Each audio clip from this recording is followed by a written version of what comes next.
धर्म के विभिन्न विविध अंगों का मैं विवेचन कर रहा हूँ। भगवान महावीर ने श्रीमद् स्थानांक शास्त्र में इन अंगों का उल्लेख किया है। क्रमशः उनका विवेचन व्याख्या मैं इसलिए कर रहा हूँ कि आप उनका स्वरूप अच्छी तरह से समझें और उन्हें अपने जीवन में उतारने का प्रयत्न करें। तभी व्यक्ति धार्मिक हो सकता है। केवल ऊपर ऊपर से धर्म करने से आत्मा के साथ धर्म का संबंध नहीं जुड़ता। धर्म का दूसरा अंग है निर्लोभता, लोभ का न होना। जिस व्यक्ति में निर्लोभता होती है उसमें संतोष भी होता है। कल भी मैं आपको समझा रहा था, संतोषी व्यक्ति ही लोभ के ऊपर विजय प्राप्त कर सकता है। धन इस धरती की सबसे बड़ी शक्ति है। एक मुस्लिम आलम और फाजिल ने धन के विषय में ये बात कही है कि हे धन, तू ईश्वर तो नहीं है, लेकिन इस धरती की तो सबसे बड़ी शक्ति है। तू व्यक्ति के दोषों को ढकता है, बुराइयों पर पर्दा डालता है और व्यक्ति की आवश्यकताओं को तो पूरा करता है। जिसके पास धन नहीं है वे अपनी ज़रूरियात पूरी नहीं कर सकता और भिखारी और भिखमंगे की तरह अपने गौरव, अपने स्वाभिमान को खोकर दूसरों के आगे वह हाथ पसारता रहता। तो धन इस जीवन में ज़रूरी भी है, लेकिन धन से आत्म शांति प्राप्त नहीं होती। जो व्यक्ति धन रखते हैं वे पारिवारिक जीवन में अपनी ज़रूरियात को पूरा करते हैं और उन्हें किसी की अधीनता करने की आवश्यकता नहीं रहती। सांसारिक जीवन में ये धन कुछ गरिमा और उपयोगिता रखता है। यहाँ तक देखा जाए तो ये पारलौकिक जीवन के लिए भी कुछ न कुछ पुण्य का अर्जन भी करता है, लेकिन पुण्य वही इस धन से कमा सकता है जो धन की आसक्ति नहीं रखता, धन का लोभ नहीं करता, धन की जिसके अंदर ममता नहीं है, ममत्व नहीं है, वही इस धन से पुण्य कमा सकता है और उसका पारलौकिक जीवन भी अच्छा हो सकता है। लेकिन इसके लिए निर्लोभी होना बहुत ज़रूरी है। भगवान महावीर ने एक बड़ा महत्वपूर्ण सूत्र कहा है, दुखं हयन यश न होई मोह, मोहो हयो यश न होई तन्ना, तन्ना हया यश न होई लोहो, लोहो हयो यश न किंचनाय। वो व्यक्ति दुख पर विजय पा सकता है, दुख से रहित हो सकता है और उसका दुख दूर हो सकता है जिसके पास मोह नहीं है, जो मोह से ऊपर उठ चुका है। और जो व्यक्ति मोह को जीत लेता है वे तृष्णा से आगे बढ़ जाता है। जब तक मन में तृष्णा रहती है, इच्छा रहती है, मोह बना रहता है। मोह बना रहता है, आसक्ति बनी रहती है, ममत्व बना रहता है, ममता बनी रहती है और व्यक्ति का दुख भी बना रहता है। मोह ही दुख है, और मोह को जीतने के लिए तृष्णा को जीतना जरूरी है। और तृष्णा को कौन जीत सकता है? जो व्यक्ति निर्लोभी है, जिसके पास लोभ नहीं है। निर्लोभता के दो मतलब हैं, या तो चीज को छोड़ दिया जाए, वस्तुएं ही छोड़ दे, या वस्तुओं का मोह छोड़ दे। वस्तुएं हैं, चीजें हैं, रखता भी है, लेकिन उनका मोह नहीं रखता, मोह छोड़ करके रहता है। तो अनासक्ति के दो अर्थ हैं, वस्तु को छोड़ना, अगर वस्तु रखी हुई है तो वस्तु का मोह छोड़ना, ये निर्लोभता है। और वही व्यक्ति सुखी हो सकता है जो व्यक्ति चीज़ें रख कर ये सोचता है ये निस्सार है, ये कोई सारवान वस्तुएं नहीं है, नश्वर है। इस नश्वर चीज़ों से अविनाशी धन कमाया जा सकता है, पुण्य अर्जित किया जा सकता है, धर्म किया जा सकता है। निर्लोभता होगी तभी पुण्य कमाएगा, दान देगा, सहयोग करेगा, सेवा करेगा, दूसरे को उठाएगा, दूसरे की मदद करेगा, पुण्य अर्जित करेगा। और अगर निर्लोभता होगी तभी समाधि में बैठेगा, ध्यान लगा सकेगा, तभी योग साधना कर सकेगा, प्राणायाम कर सकेगा। अगर चीज़ों का ममत्व बना हुआ है, ममता बनी हुई है, उधर ही ध्यान लगा हुआ है, उनकी रक्षा का ही प्रश्न बना हुआ है और उधर ही चित्त लगा हुआ है, तो ध्यान क्या करेगा? समाधि में क्या बैठेगा? क्या प्राणायाम करेगा? यानी साधना भी नहीं हो सकती।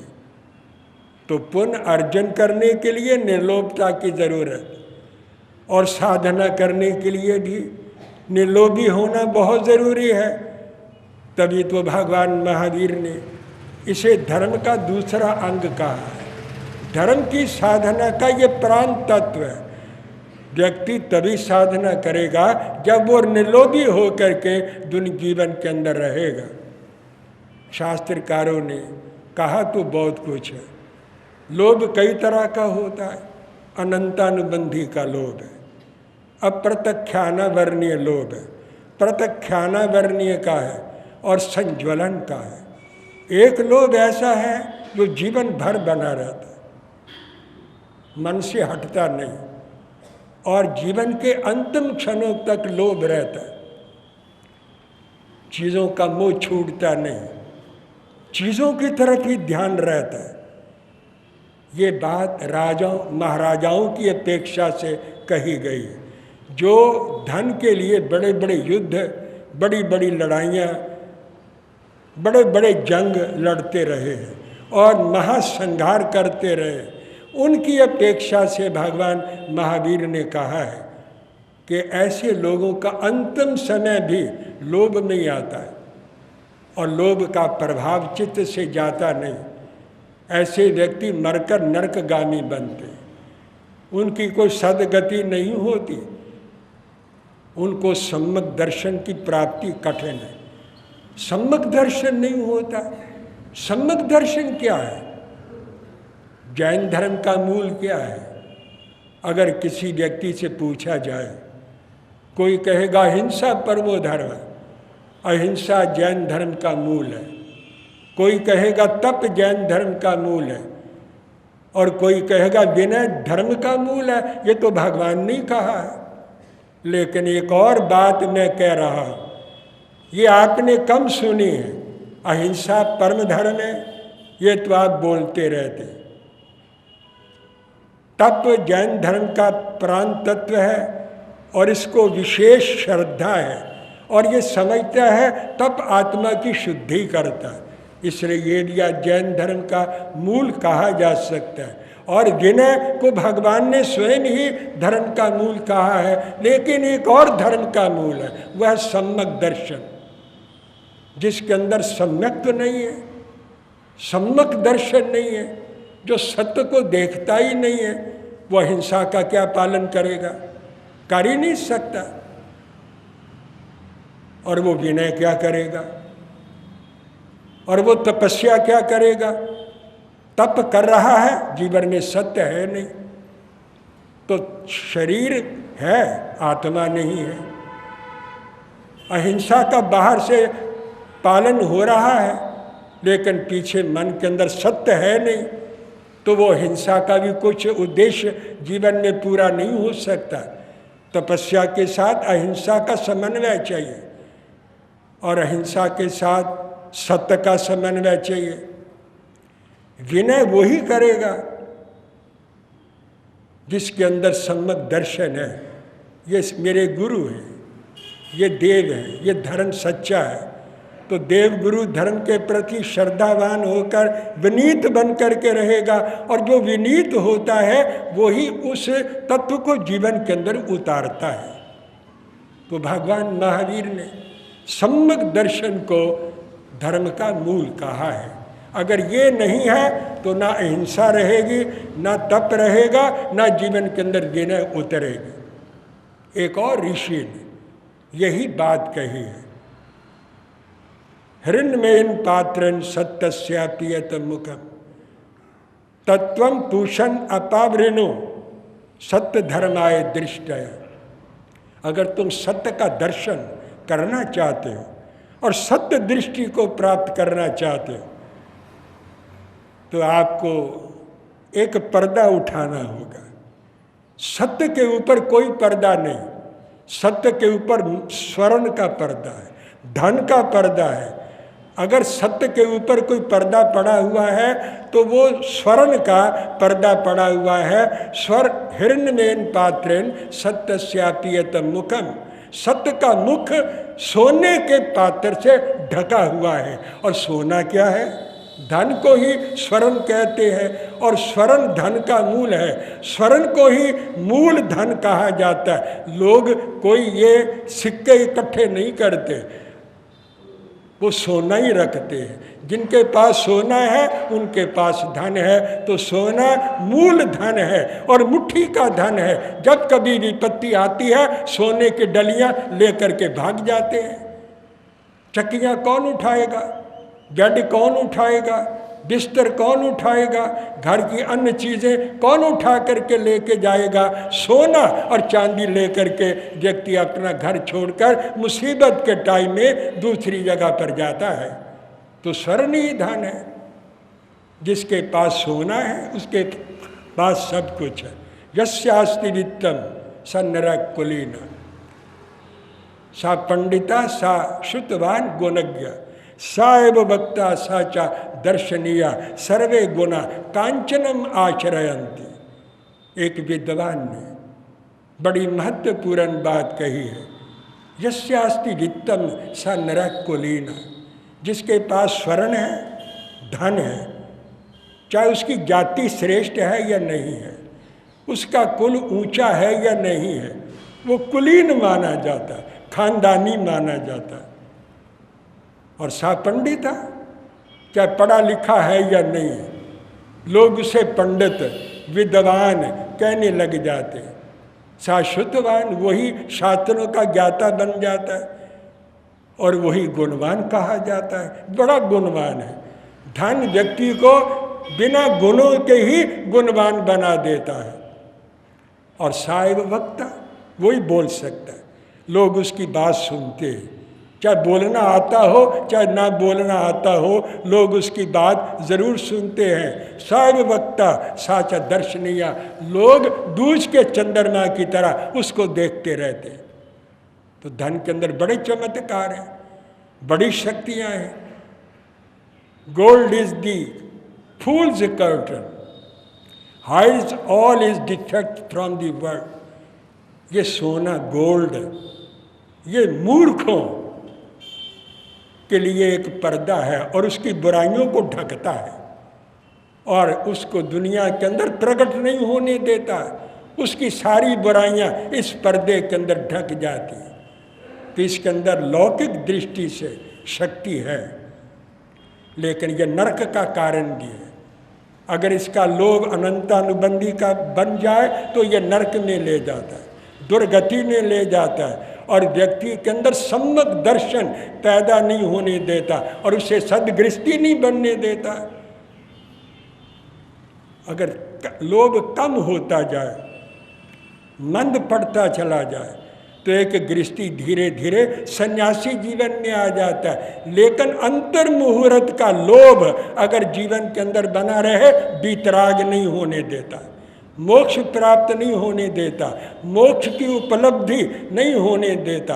एक अंतर मुहूर्त का, एक क्षण से लेकर 2 घड़ी तक भी अगर चित्त के ऊपर लोभ का प्रभाव बना रहे, तो भगवान महावीर ने कहा ऐसा व्यक्ति बीतराग पद को प्राप्त नहीं कर सकता, अरिहंत पद को प्राप्त नहीं कर सकता और मोक्ष का वो अधिकारी नहीं हो सकता। तो परम पद को प्राप्त करने के लिए इतना मात्र जो लोभ है, जो 2 घड़ी तक रहता है, उसके ऊपर भी विजय प्राप्त करनी पड़ती है। और जो लोभ जीवन भर अगर जिंदगी में बना रहे और मरते समय भी वो लोभ का परित्याग न करे, तो उसकी क्या गति होगी, ये सोचने वाली बात है। तो लोभ पर विजय प्राप्त करके व्यक्ति सत्य का दर्शन कर सकता है। सबसे बड़ी शुद्धि धन की है। कपड़े का मैल क्या है, ये रज, गर्दो गुबार, धोने से उतर जाता है। सोने का मैल है तांबा, तांबा डालो उसका रंग बदल जाता है। जिस तरह चांदी डाल दो तो वो सफ़ेद पड़ जाता है, वो भी उसकी खोट है। लेकिन धन की खोट क्या है? धन की खोट है बेईमानी। जो व्यक्ति बेईमानी से धन कमाते, वो धन की शुद्धि नहीं है। सब चीज़ों की शुद्धि कर लेता है व्यक्ति, लेकिन धन की शुद्धि नहीं करता। मनुस्मृति ने एक बड़ा महत्वपूर्ण श्लोक कहा है, सर्वेषां शौचानाम अर्थ शौचमी समृतम, या अर्थे शुचि सा शुचि न मृदवारी शुचि शुचि। जितनी शुद्धियाँ हैं, जितने शौच हैं, जितनी पवित्रताएं हैं, उन सब शौचों में, सब शुद्धियों में सबसे बड़ी शुद्धि धन की शुद्धि है। जिसका धन शुद्ध है, न्याय उपार्जित है, नीति से कमाया हुआ है, ईमानदारी से कमाया हुआ है, गाढ़े पसीने की कमाई है और किसी का हक नहीं मारा, किसी के साथ अन्याय नहीं किया, धोखाधड़ी नहीं की, अपनी मेहनत करके और पसीना खून पसीना एक करके जिसने धन कमाया है, उसका धन जो है वो परम शुद्ध है। और ये धन की शुद्धि है। और ये सारी शुद्धियों के अंदर धन की शुद्धि सर्वश्रेष्ठ शुद्धि है। और या अर्थे शुचि सा शुचि, जिसका अर्थ शुद्ध है, धन शुद्ध है, वही शुद्ध है। ना मृदवारी शुचि शुचि, जल से नहाने से शुद्धि नहीं होती और मिट्टी का और बभूति लगा लेने से कोई शुद्धि नहीं होती। ना बभूति से शुद्धि होती है, ना जल से शुद्धि होती है। अगर शुद्धि होती है तो न्याय और नीति और धर्म पूर्वक धन कमाने वाले की आत्मा की शुद्धि होती है। और वही दान दे सकता है, वही सहयोग कर सकता है, उसी का लोक सुधरता है। और पुण्य कमाने से उसी का परलोक सुधरता है, सदगति मिलती है। समाधि में, ध्यान में, कायु सर्ग में अगर कोई बैठना चाहे, योग में बैठना चाहे, तो वही बैठेगा जिसका मन उस बाहर की चीज़ों के अंदर लगा हुआ नहीं है और जिसके अंदर किसी तरह की आसक्ति है ही नहीं, किसी तरह का लोभ नहीं है, वही तो धर्म ध्यान कर सकेगा।